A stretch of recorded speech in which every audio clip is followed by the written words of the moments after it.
We lost it. Okay, it's... Okay, we're rolling. All right, this is an interview at the New York State Military Museum, Saratoga Springs, New York. It is the 17th of November, 2006, approximately 9:40 a.m. Interviewers are Mike Russert and Wayne Clarke. Could you give me your full name, date of birth, and place of birth, please? Yes. Vincent R. Reis, 83 years old. I was born on August 31st, 1923, in Kingston, New York. Okay. What was your educational background prior to entering service? Not much. Grade school and high school. Okay. Now I noticed you, prior to the war, you worked at the Hercules Powder Company in Pavilion, yes. When did you start working there? Right after high school. And then I worked for the Universal Road Machinery Company, and then I went to Hercules because I was making a little more money, 33 a week then.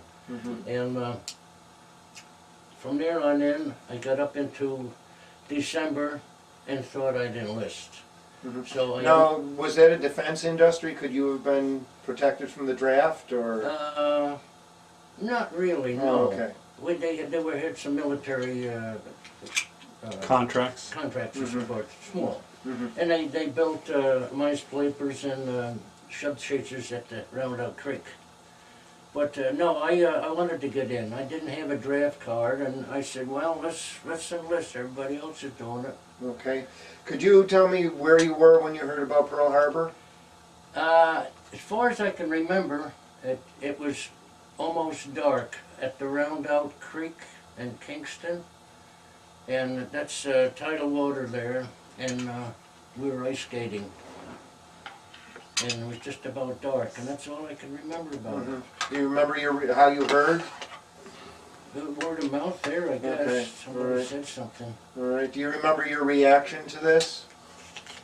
At all? Not really. No, I didn't get too excited then. Okay. Didn't know enough to. Okay, so you said you enlisted. Right. Why did you decide to enlist? Well, I wanted to be an aircraft engine mechanic, and my friends were enlisting. You know how it goes then, way back then. And I went up and the recruiting sergeant, yes, he says, you're going to go to engine mechanic school. And that was the first lie.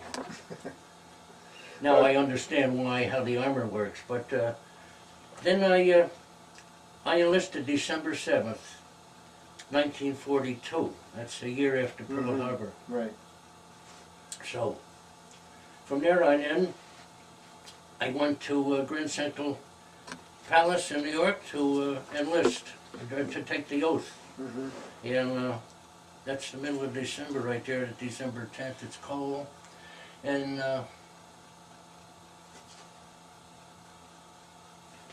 from there, they put us on a train ride to Fort Dix. Everybody knows where Fort Dix is in you know, the world. Yep. And so we were there and got our quartermaster equipment. And one thing I remember, there's 2 days the power was out, and we saw the biggest cockroaches in the mess hall that you ever want to see. Well, we got out of there, and basic training was coming up in Miami Beach, you know. The sunshine, girls on the beach and all that stuff. I didn't get to go there. I went to Atlantic City. Cold, miserable. And the same old, I didn't have the regular infantry basic. I had the Air Force basic, which is much simpler. We shot the rifle and so forth, marched in the sand and yo-yo and sang and all that stuff. So when we finished that, I took a long train ride to Scott Field, Illinois. The biggest downfall of my life, up to that point, it was radio school, and not auto mechanics. So there we spent 8 hours a day on radio, 4 on code, 4 taking theory. And after a while, we graduated from that after about 6 months. Got a train again, got on a train, and we finally wound up in Tucson, Arizona, by the way of Salt Lake City and Los Angeles. So Tucson, Arizona, it's Davis Mountain Field, large Air Force, old Air Force field. And that was my first opportunity to look at any bombers or anything. They were all strange to me. I never had an airplane ride. And while we were there, we got the crew together. There's a bunch of guys the Army arranged, and the pilot, co-pilot, bombardier, navigator, and 6 gunners. They just come in like that. We're the crew, you know? So we all had to get acquainted over the next year or so, and we worked quite well together. Did you always fly with that same crew? Yes. That was our training crew, all through training, and we went overseas together. Okay. What was it like on your first plane ride? Well, it was terrible. I was thrilled to get up in it. And Now, what kind of plane were you? It was a B-24, Okay, I you should went say. up right away in the B-24. 24. Yeah, right, training. And it happened to be that, I think it was the bombardier was on a bombing mission that day, on a training mission with 100-pound bombs. And I was in the waist of the ship, and the bomb bay door was open, and the radio instructor up in the radio compartment, he says, come on up front. He says, he wants to check me out on the radio, you know? And I opened that little door in the back, and I looked down at that bomb bay. The catwalk is about 10 inches wide, and nothing either side but earth underneath. And I got chickened out. I didn't go up. And they couldn't close the doors. They were running, you know, on the bomb run. But that was my first ride. And it was enjoyable. After that, I got used to everything. Now, were you wearing a parachute when you were up, or did you have a parachute with you? I had it. As radio operator in training, I had a seat chute. And that was because I sat up in the radio compartment. Later on, I had chest chute, which I could take off fast. Another little thing, getting away from this here, I got a ride, I got a furlough, and I got a ride on an airplane that was being ferried to England out of Tucson. And I had to get a ride, I had to carry my parachute. So that's great. But then when I got up in New York City and going through the subway, I'd afraid somebody got to pull that ripcord. 28 foot of chute would be all over the place. Well, getting back to the flying. Do you have any questions up till now? No. How many hours did you log while you were in training? About 200 hours. Okay. It's about 200, a little over 200 in combat.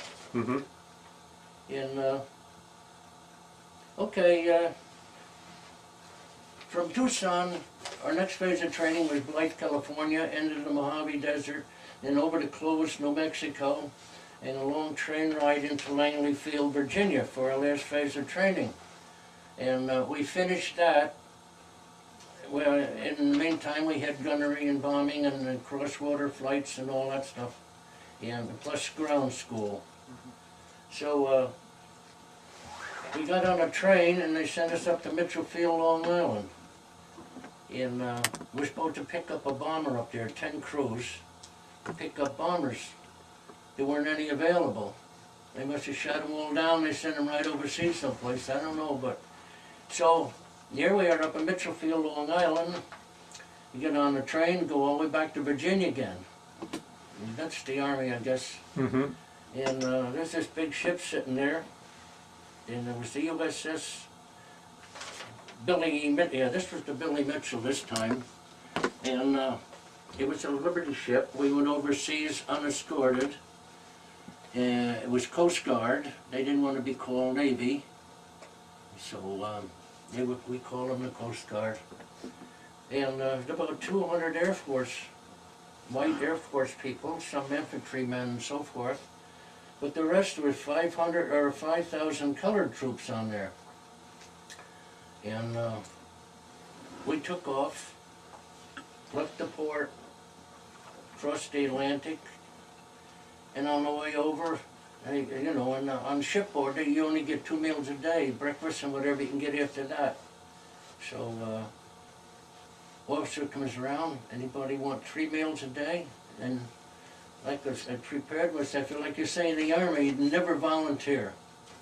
And I volunteered, and I got 3 meals a day, pulling MP duty.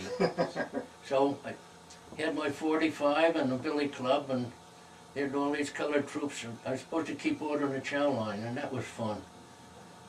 So they'd go by, and I say, "You, the second time, get back." Oh, they'd all roar. And he'd come back the 3rd time or something.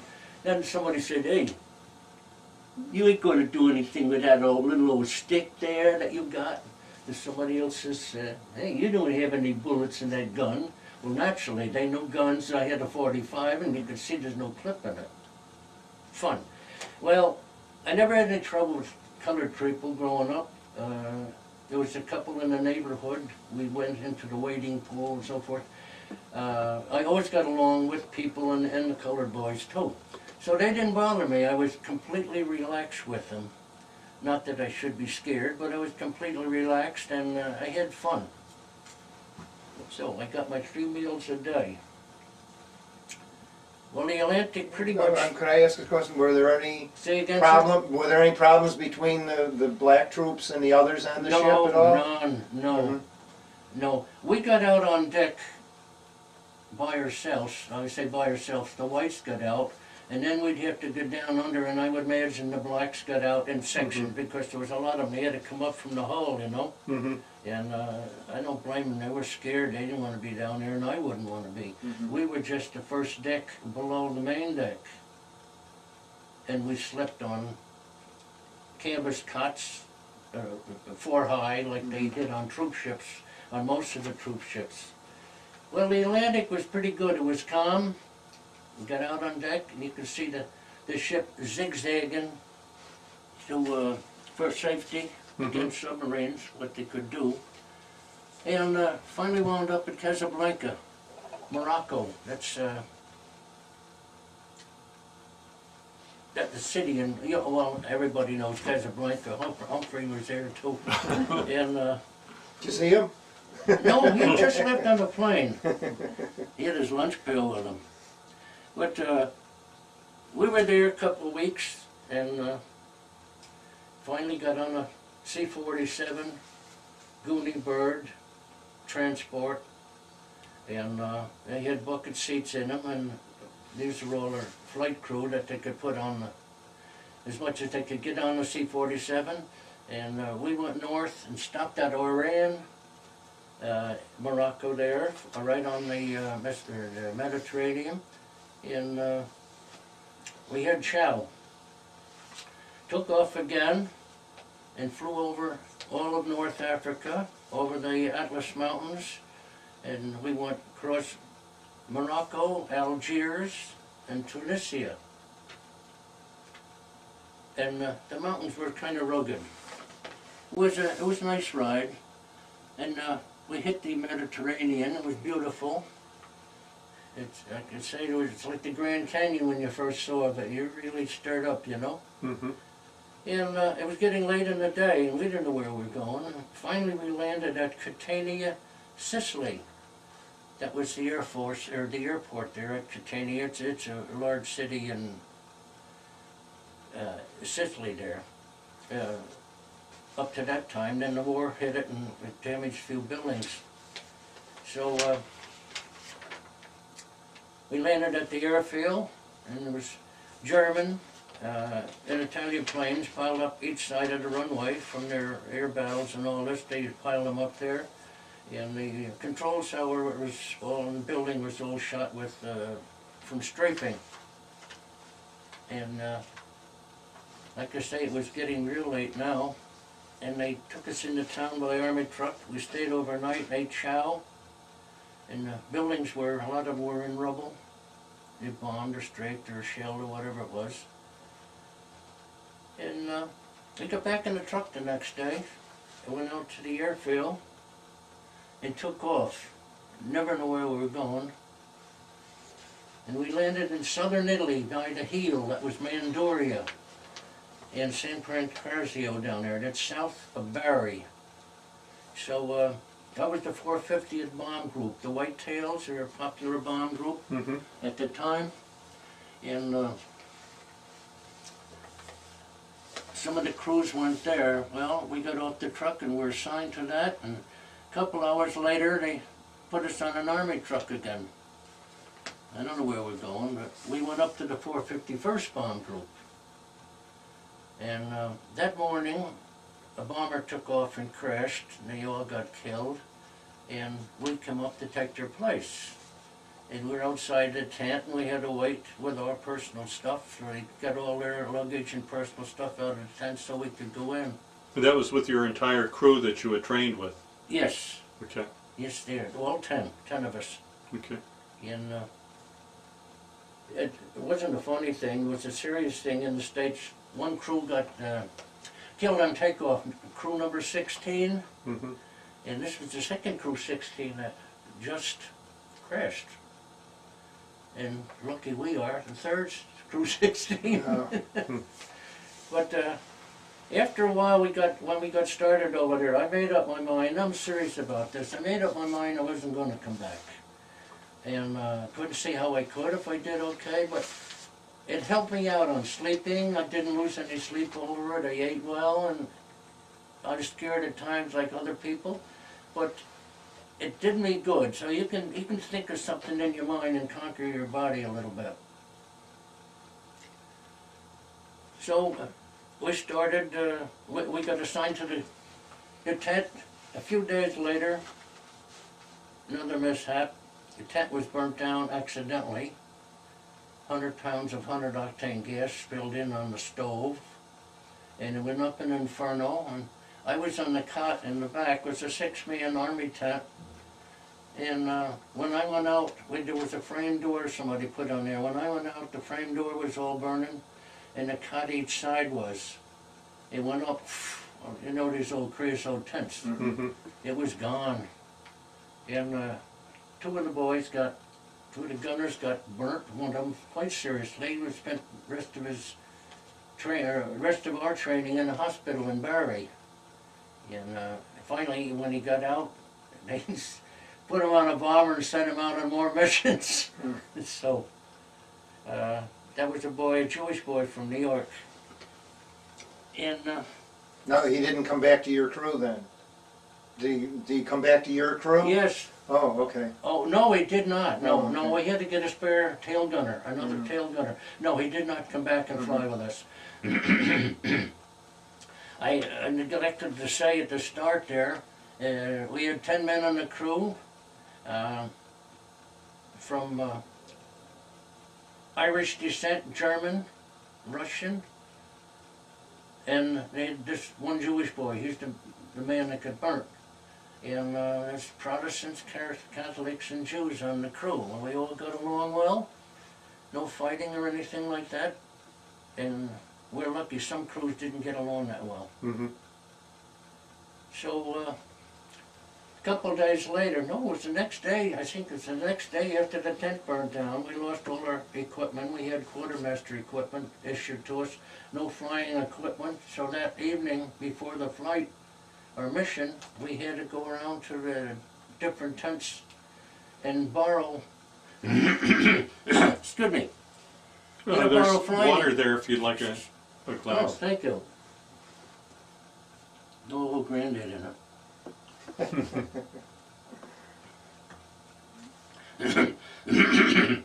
Excuse me. Start all over. Well, we went around the different crews and board flying equipment. The next day we took off our first mission, and it was to Sofia, Bulgaria. And we left Italy and went over across the Adriatic and were on our way over Albania into Bulgaria. I'm flying the Emerson nose turret, and we're up at 17,000 feet. And I find it hard to breathe, and I'm not getting any oxygen. pilots to check your regulator. The little thing wasn't going up and down, actually. So it was another accident. We had a spare gunner in the Martin upper turret, and there was 2 oxygen tanks under the tank. And the engineer ran a hose from the radio position oxygen regulator to the back and was filling these 2 small tanks up. And the guy spins the turret around and pulled the oxygen regulator off the wall and took all the oxygen out of the nose of the plane.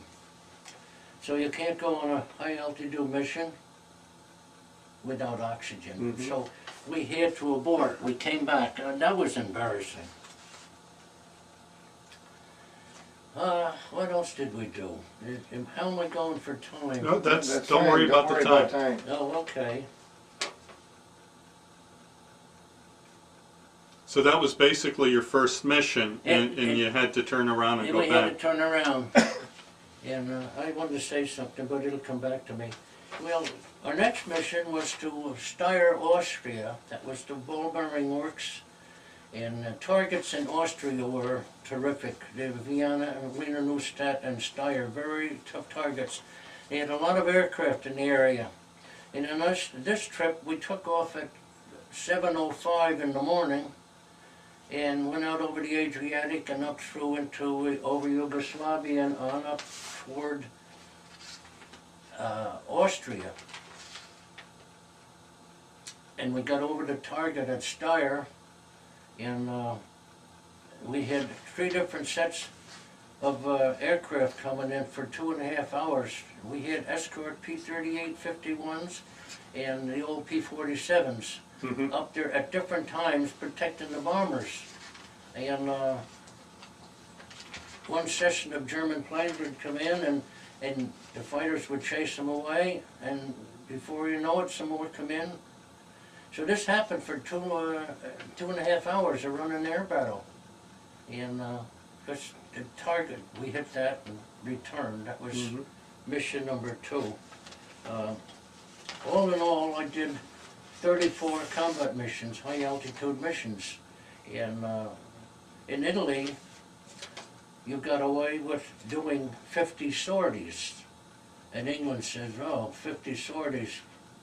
But they were actually missions in a way, because there was a map of Europe for the northern section in the 15th Air Force. It was a semicircle going across Europe.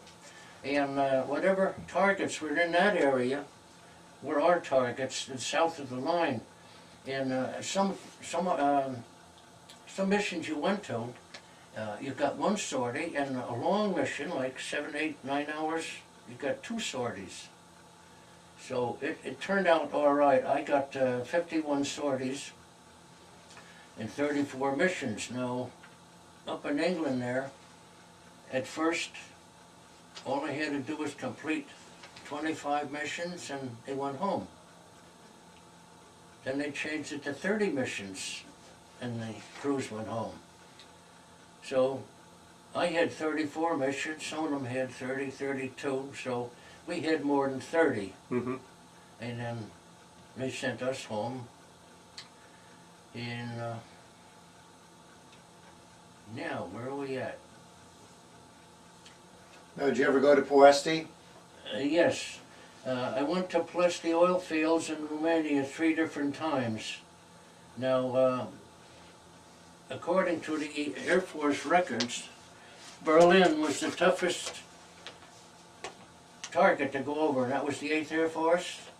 The second one was Vienna, Austria in the 15th, and the third was Ploesti in Danger, whatever the heck you call it. And let's see now. Did your aircraft ever get hit with flak or aircraft fire? Yes, I brought a few pieces of flak with me. Yes, things happened at different times. At 3 different times on 3 different missions, we had an engine shot out. They had to feather it, and otherwise it would come out of the mounts. 3 engine brought us home okay. Then there was times when we got oxygen systems knocked out, nothing too serious. We had bottles and we had a reserve system. But that didn't happen that much because there were small lines and the hydraulic lines were small, but a couple of times we got hit in the hydraulic lines. And I remember being in the waist of the ship there, and everybody, not everybody, it was only two of us. The other left waist gunner and myself. Ball turret gunner was down in the ball turret, and the tail gunner was in the tail gun. So the waist got an awful spray of hydraulic fluid. We had it all over our clothes and goggles. And Was anyone wounded at all? And no, I said, I don't know if it was luck, or God was with us. No, we could say it was luck. No, it was God. And whichever way it was, we were thankful we didn't. But then this one day out off the left waist, right off the left waist window, gunner's window there, plane flying along, and all of a sudden he shakes me on the shoulder, and it got hit and it just blew up. That was all. So then you say, is that bad luck? Was God with them? He let them go? I don't judge anything. I'm for God, and I'm going to be saved. And it's just the way it happened. He did or he didn't get us. So we didn't get hit. But we didn't get hurt. We got hit a lot. Did you fly the same plane all the time? No, I got a list of planes that we flew in. Second check was our plane, and we flew 27 missions in that. Now, where'd that name ever come from? I don't know. It was named? There. It was named. It was an old ship with the old green paint on it. When we got, it was an original ship. When we went over as a replacement, and it was one of the original ships. And we flew that. And actually, the new crews might bring a new ship over, all shiny, and that would be assigned to somebody else, and they wouldn't get that ship. After a while, the planes were coming in more plentiful. And some of the crews kept their planes that they brought over. But anyway, this was a replacement, or this was an old plane, and we got that. So they had funny names: She Hasta, Mersey Dotes, Max Flophouse. Our pilot was McCabe, so that fit pretty good. And Big Boober Girl, and I don't know. There's a whole bunch of everybody had their own name on the plane, and some had. Most of them had pictures of girls in various stages of dress and undress. Now, did yours have any decoration on the nose? In the nose? Yeah, any nose art on yours, or just the name? No, it was plain. I don't know where these guys came from. It must have been back in the woods someplace. They didn't see any girls or something. No, I don't know. There wasn't any nose art on ours. But like I say, it was an old plane. And at first, well, they went over in November '43, and that plane was in the bomb group before they come over. Very early. They didn't do nose art that much. Right. They named the plane and that, but then they got overseas, they have a painter paint the nose art on it, you know? were you ever escorted by the black pilots, the Tuskegee Yes, Airmen? we were. They were a great sight. They're P-51 pilots. That was the black pilots. They come out of Alabama in their training, and the whites didn't particularly like black pilots around them, but they were terrific. One day I went over to see my buddy. I hitchhiked to see my buddy, and I got over there, and he had bailed out that morning on a bombing mission, didn't come back. And on the way back, this colored pilot, he was a colonel in a Jeep, picked me up. Not too many guys hitchhiking on the side road, you know. And I think he was a colonel in one of those black groups there. But they were good, I tell you. They said they never lost a bomber, and they were right there when you wanted them, I'll tell you. That was P-51s. And then we had the old P-47s. They were up normally at 40,000 feet, very high up. And then the P-38s were lower than that, maybe about 35,000 feet. Mhm. So it was a nice sight too. You'd see the M4 at a time just going back and forth. Of course, they were going faster than the bombers. And all in all, it was good cover. No complaints. Now, did you ever decorate your jacket at all? Yes, I had the bombing missions on the front, Mm-hmm. and there was a B-24 on the back of it. And that was the A2 jacket. Mhm. They're worth money now. I don't know what happened to mine. Probably my wife gave it to the Salvation Army. Like a raincoat once. Now, did you wear a flak jacket all the time? No, we did not. I was in the waist, and most of the people couldn't wear flak jackets. So I had my parachute down, I kept my parachute down underneath the waist window, and at the IP, that's the initial point, and just before, that's the runner started a bomb run over the target. Mhm. We put our parachute on, and these flak suits were heavy. We put them in front and rear, where they really held you down, you know?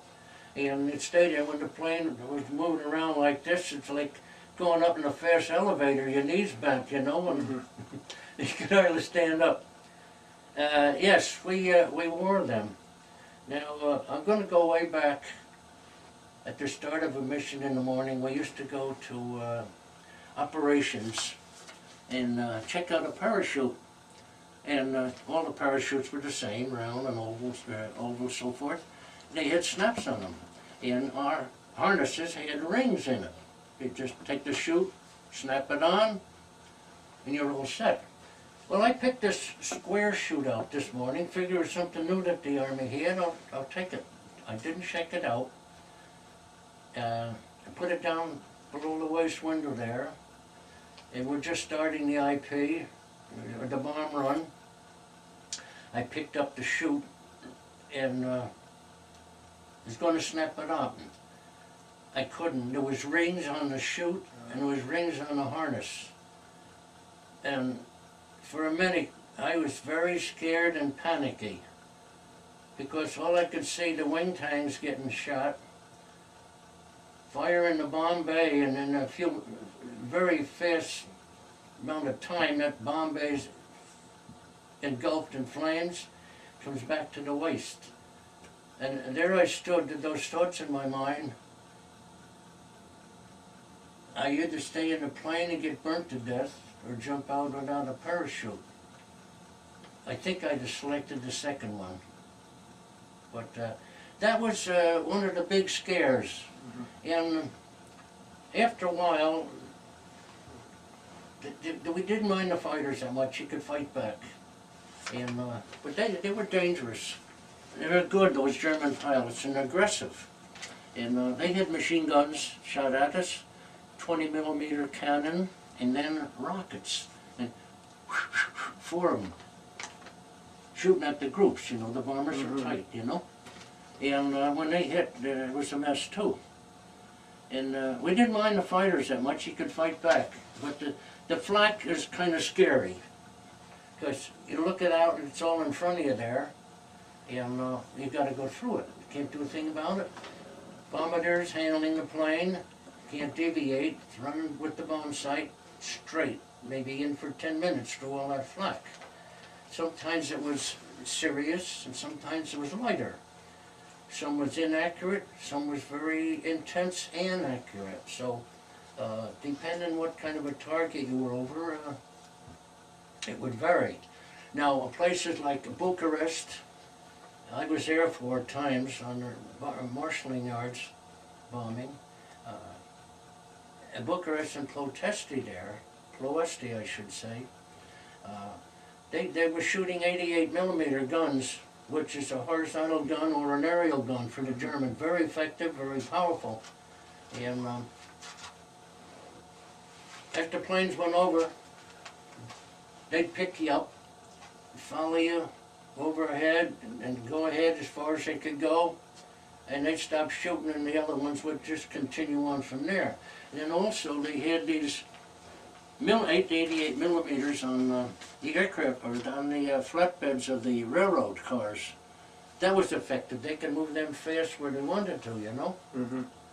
And so that's the flak. And then on the ground, especially at the oil fields in Ploesti, they had, what you call, what do you call it? Ground furnaces or what? It was a 55-gallon drum with fuel in it, and it made the smoke.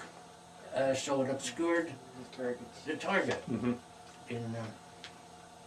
And we were bombing, what, maybe 22,000, 23,000 feet or what. And it just, you can see just a bunch of smoke down there. So on some missions, first of all, they usually send a P-38 out in the morning in the target area. Not usually, but they did sometimes, to see what the weather is like. And if the weather was bad and we had a Mickey ship, that's a radar ship, Mm-hmm. okay, we could bomb through the overcast and stuff like that. And other times, we didn't have one of those. So we had got a recall to come back because you couldn't bomb through couldn't see your target. Why drop the bombs? Mm-hmm. And sometimes we'd drop them on the way back in the Adriatic so we wouldn't land with them. And most of the time you'd have a, excuse me, you'd have a second target, an alternate target that you could hit on the way home in case your first one was all covered over, you know?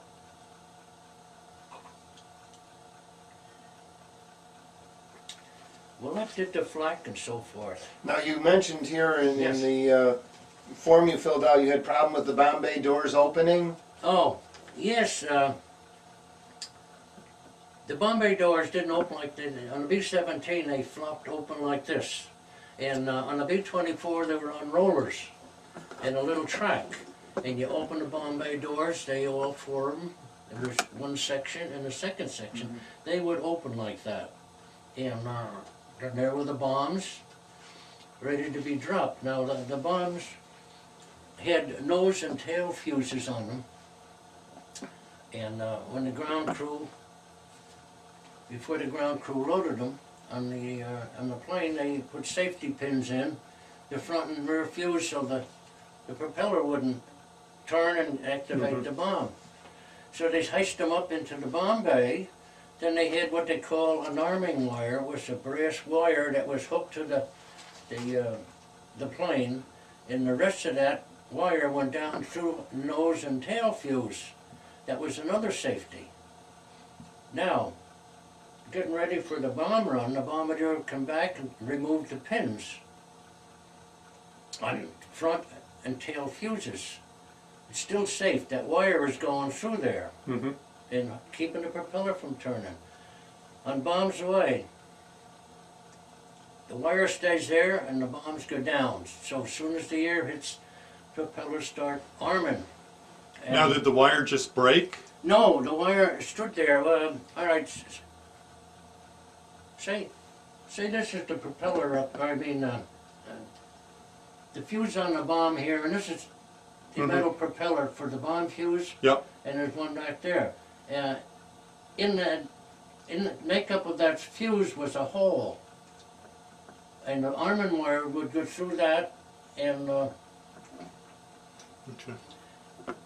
So it was just pulled out, in when other it words. dropped, yeah, the arming wire stayed there, and it pulls out, and the bombs drop. Okay. Okay, then they're armed. As soon as they hit something, they go off.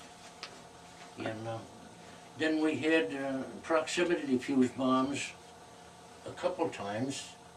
Yeah, that's when you load them on, you had to dump them. You couldn't come back with them, or you didn't take off with them. They would hit, and there was a time element on them, depending on the target and the type of bomb and so forth. Mostly 500-pound bombs. That would go off after they hit a certain time. So, then you asked me about the bomb bay. Well, there again was that about the 10-inch catwalk to walk across. Bomb bay doors open. The bombs went out.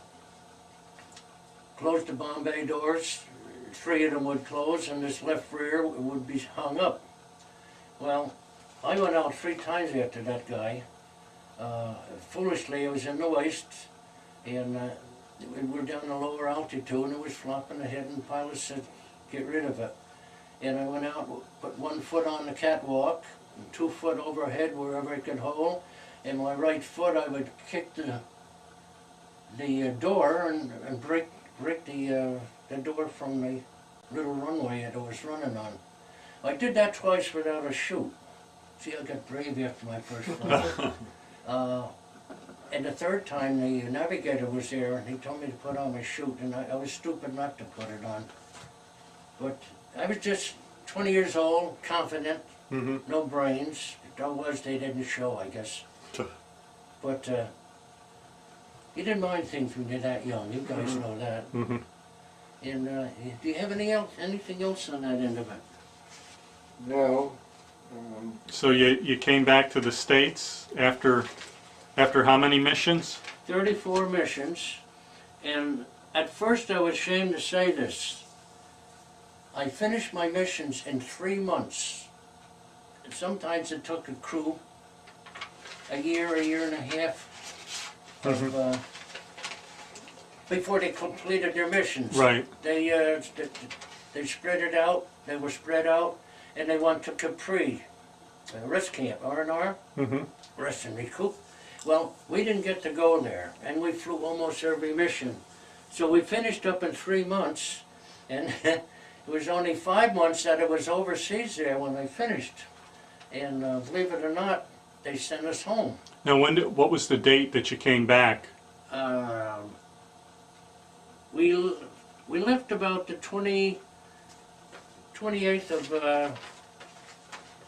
July, 44. I finished up on July 2nd, 44. And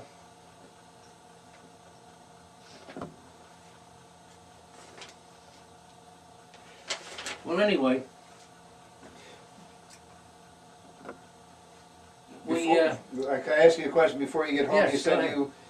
you had a story about when your band group went to Naples via truck when you're coming home. when it was what? When you were coming home, Yes. you had to go to Naples in a truck. Oh. And you said Yeah. that's a story. Oh, that's a big long story. I'll try to make it short. I finished my missions, and there's no way to go, but you get a pass to go to town. There's nothing in town, but it wasn't like the States. The civilians weren't out, and there wasn't any beer joints, and like 8th Air Force had everything. Command had girls and beer joints and whatever they wanted after a mission, but we didn't have anything like that. But I decided with my supply sergeant. He was the one that took care of us with extra blankets and all when we burnt the tent down. And so we went over to Naples. We were going to go to Pompeii. Now to get there, we had to hitchhike out of the bomb group and hitchhike up to Naples. Foggia, I should say. Foggia is on the east side of Italy. And the only thing running in those days was Army vehicles and British 8th Army. And trucks, and if you were hitching, you're lucky to get a ride. They might slow down to where you had to run like mad to jump up on it to get a ride. Well, anyway, we got over to Foggia Airport and went down operations, see if we could get a flight. And lucky we did. They had a B-25 bomber that they were flying back to the States. And we got a ride on that. So we flew low level across Italy, and that was a thrill. No bombs, no nothing, just kind of hedge hopping. And we got over, landed at one of the 2 airfields at the foot of Vesuvius there. Vesuvius was active at that time. And hitchhiked down into Naples. And time was running out. We didn't have time to go to Pompeii. So we did Naples, the harbor and tour, had something to eat or something. And I said, better get back to the field. So we hitchhiked back up to the foot of Vesuvius here, the airfield, and we're trying to get a ride back. And a rule come out that day that no Army personnel could ride in military plane unless they were on emergency furlough. Well, that finished that. We dropped right in our, well, we dropped at the time. So we had a hitchhike back, all right? We got down to Naples and hitchhiking east of Naples on the Naples-Foggia road. It's about 100 miles between the two. And this, I think it was British. I know it was British now. It was a British camp. 3 British officers stopped a jeep, checked our passes and so forth, and told us to get in. No vehicles on the road. They were the only one available. And we hopped in, and there was blackout naturally, and couldn't see too much. We went up this little knoll there, and I don't remember seeing anything really. And we stopped and we got inside the building, and the lights were on in there, and the supply sergeant gave us our bedding and so forth. And he said, the door over there, that door leads to the latrine. And there's a path out there. And he said, stay on that path if you gotta go, and get back as soon as you can. If you deviate either side of that path, you're gonna get shot. Well, all along over the years, I thought it was rest and recuperation, you know, for the British. And then I decided that it couldn't have been. But just recently I found, well, maybe 2 years ago, I found out it was a British prison camp for British soldiers. And we didn't see anything. I didn't see anything the next day, and I don't see how they could have doped us. But I don't remember eating. I don't remember going to bed or getting up. The next day, all I remember is walking down the little road down to the main road, and sat on the curb at 6 in the morning. That's what they told us. And a mail truck would come, pick us up. Well, here it comes down over the knoll. Green tractor trailer, army truck. One of the old with the canvas roof on the front, you know. And they stopped, gave us an army blanket each, and they told us to sit on the back fender, the mud guard of the tractor there. And there was a steel handle welded onto the side of the truck.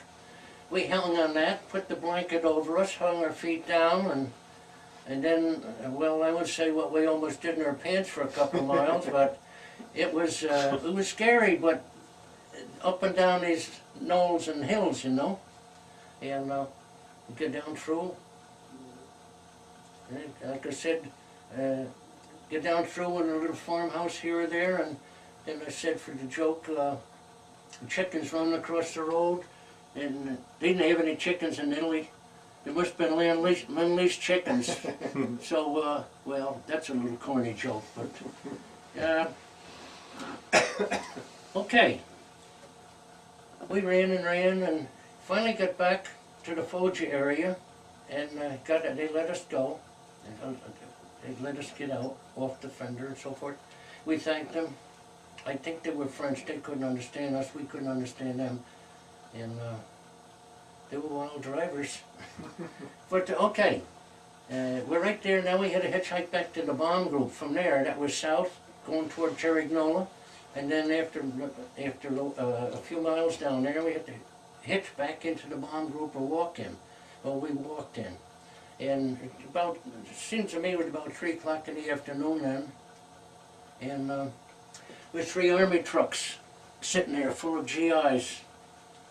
And so I said, what the heck's going on? I went over to Major, and I said, what's going on, sir?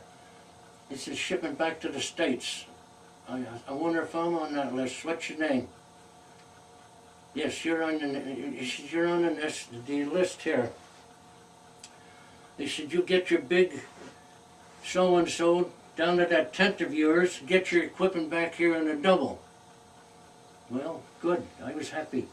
I'm going to go home. But there's a truck there. I've got to get on the truck. I get on the truck, and where's home?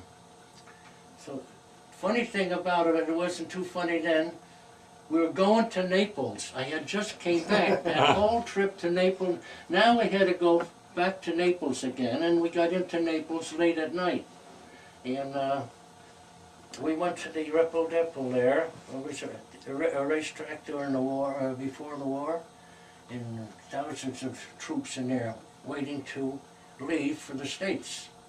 And we processed this and that, and finally we shipped out. It seemed to be about 3 o'clock and 4 o'clock in the morning. Very early they got us up. For what, I don't know, but you know, it's you stop here and you go there and you do this and do that. Well, anyway, they put us on the boat, on the ship, and this was the SS General Meigs. And in the harbor was full of ships, and they were loaded with trucks, equipment, all kinds of military pieces, and they were getting ready to go in on invasion of southern France. So we got down, the ship left, we went down below the deck, and I guess the ship, I don't know if it left sometime in there. And that was the last we saw of Naples and the ships in the harbor. And okay, we left Naples, and we were into the, I think it's the Tyrrhenian Sea, and then we finally got into the Mediterranean Sea. And we were going west toward the States. We stopped at Oran for, I don't know, lunch. Maybe they took troops on, I don't know. They stayed there for a while, you know. And we took off again and went through the Straits of Gibraltar and out into the Atlantic.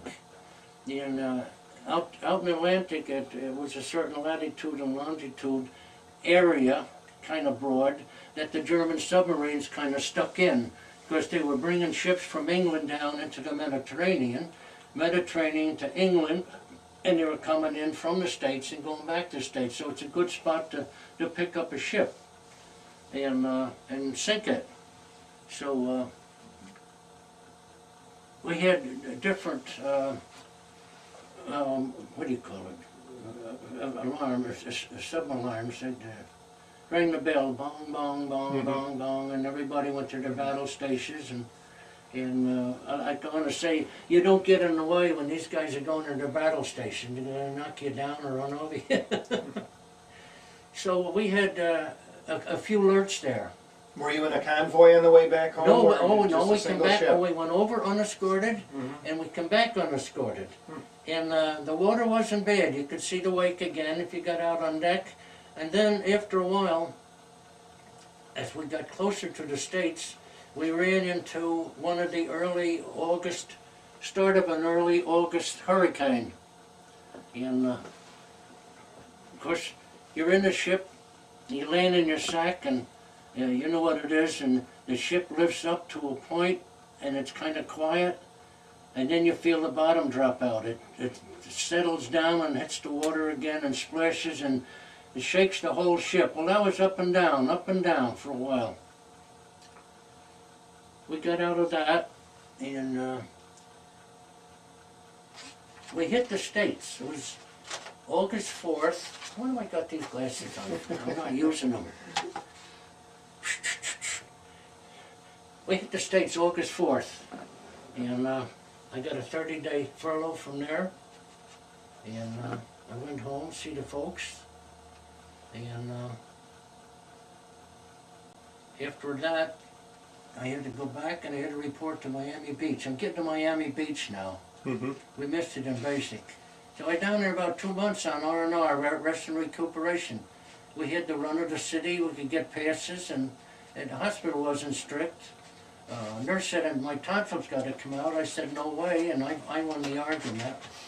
And they never bothered me after that, but they did then. And we had a good time in Miami. It was relaxed. Thousands of Air Forcemen there. Now, were you with your whole crew? No. The crew split up at Naples. The navigator, I'm glad you mentioned that. The navigator and myself, a couple of the gunners, left Naples at the same time. A couple of members of the crew, they didn't fly or they were sick or what have you, and they went out finished their missions, maybe one or two after us, and so forth. Mhm. So the crew broke up that way. They went out of spares, this and that, and they were signed. Anyway, they finished their missions up with a few from ours, but they didn't finish up with us, and they come back another way. Okay. So, it's luck again. Nice Miami Beach. They sent us to Madison, Wisconsin. And that's up north where it's cold again. But it wasn't that cold. I forget what the date was there. I got it written down here someplace. And there again, they sent us through a refresher course, radio refresher course.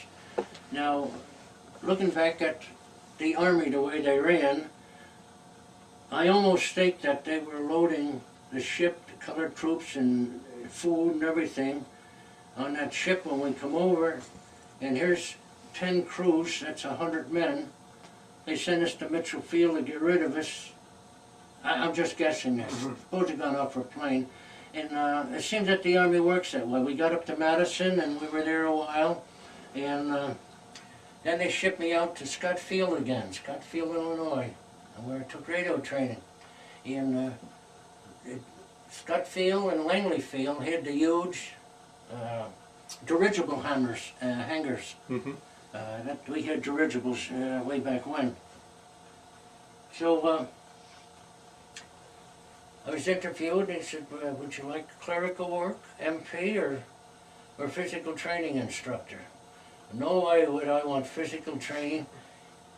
I can't type, so I'll take MPs. It was the best thing I ever did. I had motor patrol, we had gate patrol, and it was all returnees.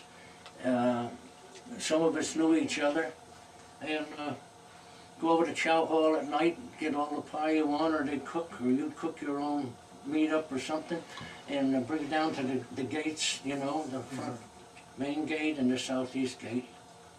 And we got treated quite well. How are we looking for? It's okay. Okay. We got treated quite well, but some of the MPs, we checked the cooks when they would come in. They get a nice half pint or a pint of whiskey on them and confiscate it. Well, after a while, the cooks come out and say no more chow in the middle of the night. So the cooks got their bottles back after that. Now, I just want to say one little thing here. When we come back from our mission, we got coffee and donuts, had debriefing and so forth. And after that, we went down to the medical tent with our canteen cup. Mm-hmm. And right there, they had 100 proof Old Grandad whiskey. And we were issued 2 ounces of Old Grandad. This was at the end of each mission? At the end of the mission, yeah, to calm you down. Because you were tired, 8 hours, and 6 hours on oxygen maybe, and you look, as a young man, you look real old. Well, that was nice. So I'll have my Old Grand, and this is water here. Did you ever get to see any USO shows at all? Yes, we saw a couple in the States and overseas in Africa. We saw one, I think, 3 times with Jerry Corona. Mm-hmm. Yes, and we had old movies over there, the old Humphrey and so forth, in the bomb group. And then if you went to the movie after that, you can check the bulletin board to see if you're going to on flying status the next day. And if you were, you knew. And sometimes you didn't look or didn't know. And 3 or 4 o'clock in the morning, guy come in with a whistle, wake you up, crew 16, flying 256, chow such and such, such and such. And you're on your way, you better do what you're supposed to do. And you better have the equipment you're supposed to have. Because you get up there, you didn't fool around. And if you hit a board, and then you really catch it. What were your officers like? Wonderful. They were terrific. We all get along good. There's no chicken crap in our outfit there. Up in England, I think there was more of it. You go to town. I went to town. There's one picture I got. I had my army shoes on, pants rolled up, sleeves rolled up, no tie, no hat, and it hitched and nobody barred there. And they never bothered us at all. We were on first name speaking terms, but we respected them, and they knew that. And once in a while you'd sir them like you would a priest or a minister or a rabbi, or you'd call them what they were. We'd say sir, naturally. Now, you were a sergeant? Yes. Were you? I was a technical sergeant when I got out. That was more pay. Better, much better than PFC at the time. So all in all, I had a very happy Army life. I liked the chow, believe it or not. You see, I said something happened. Now, what kind of food did you have? Regular Army chow, that's a good answer. Okay. And, well, we had SOS. That's on the shingle. And then we had the French toast. Now you get that before you went up. It'd be 3/4 of an inch thick or something, and done over a couple of times. And when you get up at altitude, you'd have gas, and that wasn't too good either. So, like I say, all in all, I had a very good time in the Army. I got along with everybody, and very happy with the crew and the guys we were with. And they were all honest boys. They didn't try to cheat you or anything. And we tried to, almost daily we played poker. Okay. I'm going to stop you right Okay. here.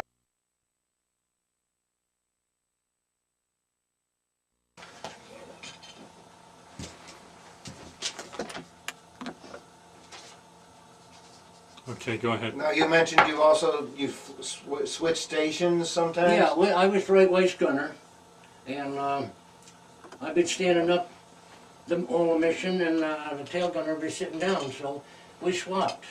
He'd come up, he'd get out of his tail turret and stand up, and I'd go back and sit down. And it was nice, because it's the last part of the ship looking out, and one time there, we were the last plane over the target. Tail end Charlie had a cameraman. So it was something sitting in that tail turret and not have anybody behind you. And but I liked the turrets. You didn't ever go in the ball turret, did you? Only in practice. No, we had a good ball turret gunner. He just died about a week ago of complications. I was on a gunnery mission in Italy on that, and they had trucks and wrecked planes all along this section where you flew. And to be thrilled, I was thrilled. Here you sit on, you lay on your back with your feet up, 250 caliber machine guns, and here's the stuff coming along the plane and the truck and this and that, and you just let them have it, and you turn and pick it up over here, and most fun I ever had. But I Now, never. Yeah. why don't you tell us about the piece of flak and so on that you have? This is flak that came up from probably the German 88mm anti-aircraft gun. It hit underneath my propeller wrench and some other wrench and metal underneath my tail turret. I was riding a tail turret that day, and it had embedded itself there, and it broke in two, and you can see it's shiny where it hit the wrench. Very much, very fast coming in. So that went by. And going back, way back to the States, I mentioned proximity fuse bombs earlier. Oh, now, what about Yes. that great big He's piece? talking about it now. Oh, okay. Yeah, okay, I mean, yes, sir. Yes. We were called for a mission. We got hit proximity fuse bombs. And they got a recall, not a recall. The mission went down. They didn't move them. And you can't unload them then for safety. They left them in the planes, naturally, until they could use them again, which it probably would have been the next day. And, well, this one plane, just a little over from Mars, caught fire. They were working in the Emerson nose turret, and it caught fire. And this has got 10 500-pound bombs in it, 2,700 gallons of 100-octane gas, ammunition, and so forth, ready to go, you know. And the fire got really out of hand, and some of the ground crew moved the planes in the area out, taxied them out, and they got chewed out for it because the pilot's supposed to move a plane. So what happened, we were getting an air medal that day up to the other end of the field, and boom, You could feel the concussion go right by you. That plane blew up and blew a hole in the ground about the height of this room here. Everything was gone. Steel mat and whole plane to the four winds. And we had one aircraft engine starter come down through our wing, went up. We were parked close to there. Our plane was, rather, not us. And so anyway, this is part of that bomber called Gas House. This is part of that, one of the bombs that were proximity fuse bombs that blew up. I dug this out, and I dug a metal strap, or whatever, was metal, whatever it is, a chain from the northern bomb site. That fit around my wrist, and I modified it to put my Army Air Force watch on it. Radio operators got issued the watches. So that's it. That's from the Gas House. And that's a couple pieces of flak. Now, Yeah. did you, after you were discharged, did you use the GI Bill at all? No, I did not. I went back to my job in Hercules, and right after that I got a chance to go with American Tel, a telephone company that was long lines, plant department, and I chose that. At the time, I didn't have anything in my mind that I wanted to do, or go to what school or this or that, and it looked out all right. I did 34 years with the phone company and got a little pension, and I've been out 25 years now, so you can't do any better than that. No, you can't. No. Did you join any veterans organizations then? I did American Legion a long time ago, and then I got out. And I've been wanting to join the VFW, and I keep putting it off. You know how things go. And I don't know anybody. All my friends are gone, but about two. So I don't have anybody to pal around with to go out target practicing, gun shows, or what have you, any other boat shows or anything. I don't have anybody to go with. So I said, what the heck, I did it without all these years, but I still maybe it will do it. I've got a few years left. Hope. Did you ever stay in contact with anyone that was in service with you? Right up until the other day, I had communications. Now the engineer in 1949 died someplace. The pilot was flying spraying missions down in Texas, and he got too much of that spray in his lungs and he died. The tail gunner that got burnt over there, we were going to a reunion, and he was a fast driver. Well, he got clipped in New York there and got killed. And just recently, like I say, the bull turret gunner died. He had complications. And the other waist gunner, I guess he's gone. He just disappeared. Phone disconnected. The mail came back from his house, so forth. So I think he's down the drain too. So we got myself, co-pilot,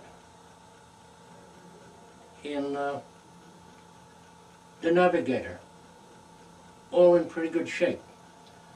Then one of the gunners has Alzheimer's, he and his wife, and the bombardier is in a home. He's happy, and so I feel pretty lucky to be as healthy as I am. But then the guy spoiled it the other day. I was out to breakfast with some of the telephone people, and we're chewing the fat, and he looks at me, he says, you know, there's 1,800 a day going away. I says, yeah, it was 1,000 the last time I heard. I said, I'm not worried about it. So what comes, comes, you know? And I had a wonderful family, I'll say, wonderful, three children. We had 3 children. Wonderful brothers, 2 brothers, and a wonderful wife of 59 years coming up here. Wow. Regina. Very good. And I'm very happy and I love her very much. How much do you pay you to? Now, if you could hold these up just like this, Wayne can focus on them just Okay. in front of you. Now, that's you in your flight jacket, I imagine. Do you know where or when that was taken, about? This was in training at Langley Field, Virginia, And that was what we were issued then, a very heavy flight jacket, because you got up there, it got very cold. It got 40 degrees below zero on an altitude, high altitude. Well, anyway, that's the parachute strap. And this was issued to radio operators. It's a sheepskin cap, all nice leather, long peak. I like that. Do you still have that? No, I don't. The only thing I got left is the band and the metal part of my goggles. And that's all. Okay. I guess I'll just maybe hand you these.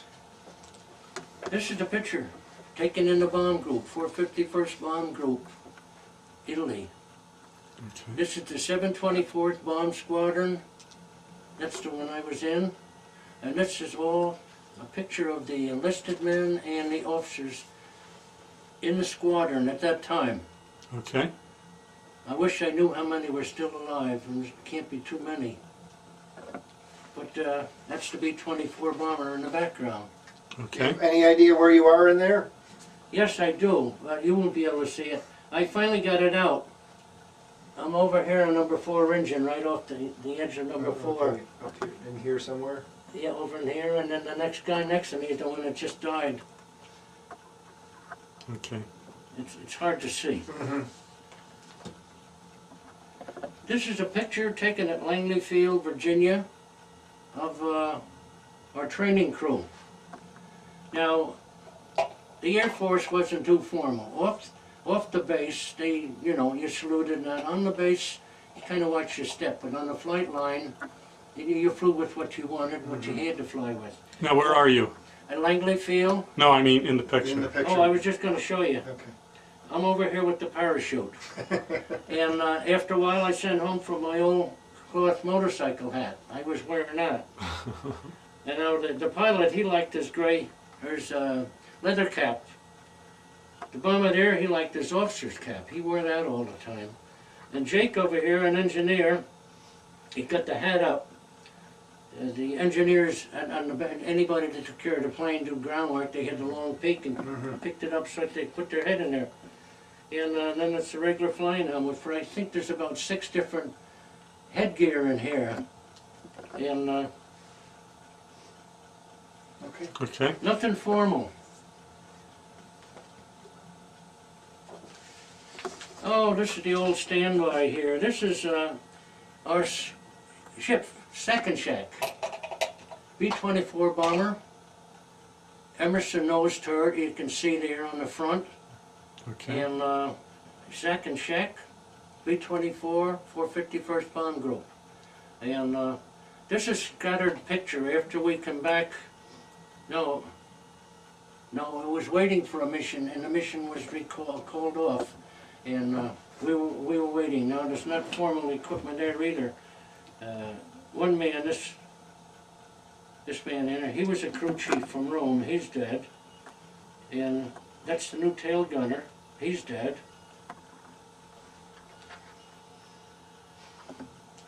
I think he's dead. He's dead. I'm here. Okay. Well, that was our combat photo over there.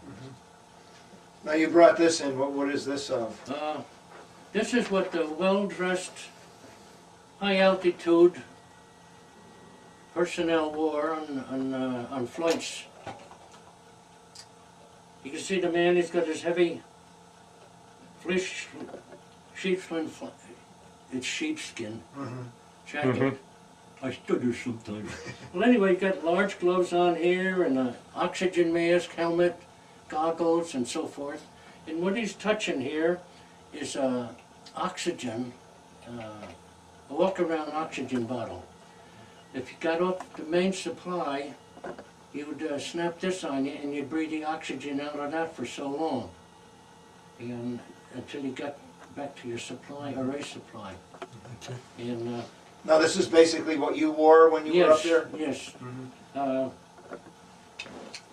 It was all we had underwear, long underwear on. Then we had heated underwear. Now that ran off 25 volts on the plane supply there to heat your underwear, which was a booty, gloves, and your main frame here. And that had a rheostat. You could control that like a blanket, a hot blanket, heating blanket. And then over that we had our OG pants and shirt. And over that then you got into your sheepskin pants, top and bottom, jacket. I usually used a GI towel for a scarf, but you can put your collar way up, and it was still, like I say, in the waist window there at altitude, it was 40 degrees below zero. And if you had your heated suit off too long, you'd gotten frostbitten. If you had your oxygen off up at altitude, they say 8 minutes after 8 minutes you have brain damage.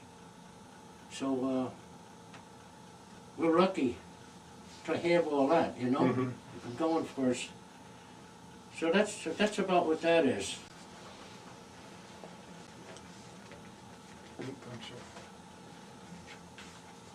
This I got a clipping years ago out of something.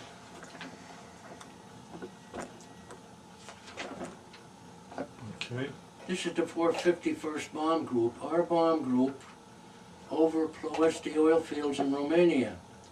Now this is one, if not the most popular picture in the Air Force. It went all over. And you can see the planes coming in and there's a target below that and there's flak in it. And the target at Ploesti, sometimes the smoke come up 20,000 feet and spread out. And you can see it here now. That's a lot of smoke, a lot of oil burning down there.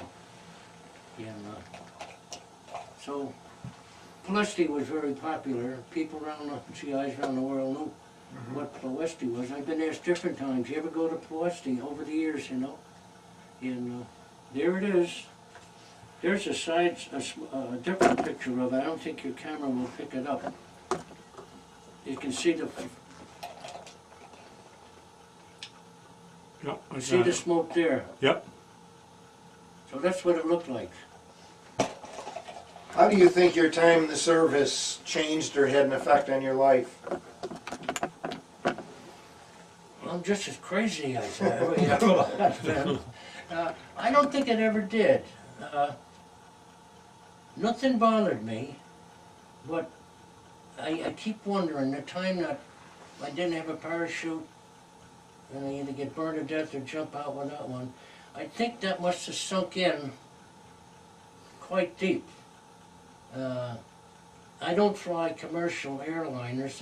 We did a couple times. I don't like flying, but it's not the flying. I think it's the claustrophobia of, or the thought of being trapped.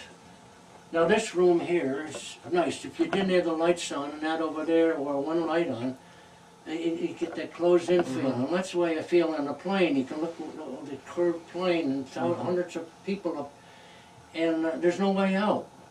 And we always had our way out with parachute or what have you, you know. And I never had claustrophobia in the plane. But when I come home, I was down in her dad's kitchen doing a little plumbing, and I went over a beam and had my head up near the floor, and it struck me, claustrophobia.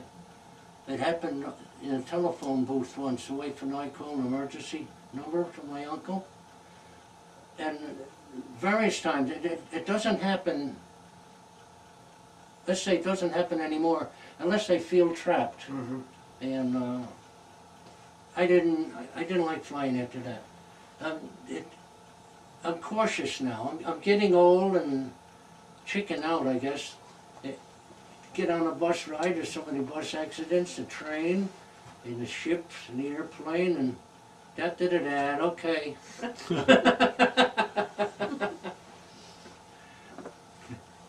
Okay, well, thank you very much for your interview. Well, Thank you. I enjoyed it. I'm long-winded. Get it's through. Now, who's this to? That's my mother and father. I wrote it to my mother. I wrote every day about all the 3 months I was, 5 months I was overseas. I wrote almost every day. I got a stack of mail. Now, this is what happens when they And put... your parents kept them? Say again? Did your parents keep all the letters? Oh yeah, she kept them for me, and I have them now. This is the same type of letter that they photograph. I condense it down and, Okay. all right. All right. Thank you. What's that? I'll tell you after.